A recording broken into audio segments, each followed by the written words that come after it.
పవన్ కళ్యాణ్ గారు కాంగ్రెస్ పార్టీ పాకిస్తాన్ కి సపోర్ట్ చేస్తే పాకిస్తాన్ పోమని చెప్పేటువంటి డైలాగ్ ఉంటుంది. పవన్ కళ్యాణ్ గారిని ఒకటి చెప్పదలుచుకున్నాను. పవన్ కళ్యాణ్ గారు ఇది సినిమా కాదు, స్క్రిప్ట్ రాసిస్తే చదువుకోనికి.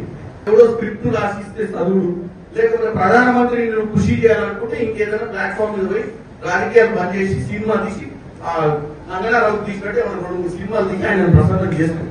బాధ్యత లేకుండా కాంగ్రెస్ పార్టీ పాకిస్తాన్ లో సపోర్ట్ చేసుకుని ఒక ప్రచారం చేసే ప్రయత్నం చేస్తాం. కాంగ్రెస్ పార్టీ సెక్యులర్ గా ఈ దేశాన్ని కాపాడాలనుకుంటుంది.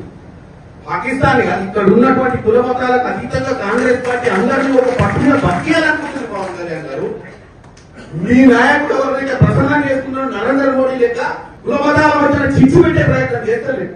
నీకు వాస్తవంగా నిలదీస్తే నరేంద్ర మోడీ ఎన్ని రోజులైంది? నలుగురు వచ్చి ముష్కరులు కాల్చిపోతే నలుగురిని పట్టుకునే దమ్ము ధైర్యం లేక పిట్టగదా ఎప్పుడో తిరుగుతుంది.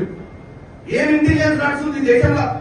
నలుగురు వచ్చి మిట్ట మధ్యాహ్నం కూడా బౌండరీ మీద కూడా కాదు, బోర్డర్ మీద కూడా కాదు, లోపలికి వచ్చి 100 కిలోమీటర్ల లోపలికి వచ్చి కాల్చిపోయిన నలుగురిని పట్టలే నువ్వు పిట్టగదా చెప్తే నువ్వు ఆ పిట్టగదా నువ్వు విని మళ్ళీ కాంగ్రెస్ పార్టీని విషప్రచారం చేసే ప్రయత్నం చేయడం అనేది వాస్తవంగా ఆంధ్ర ప్రజలు నీలాంటి ఉప ముఖ్యమంత్రిగా ఎన్నుకునేందుకు వాళ్ళ క్షేమియాలి.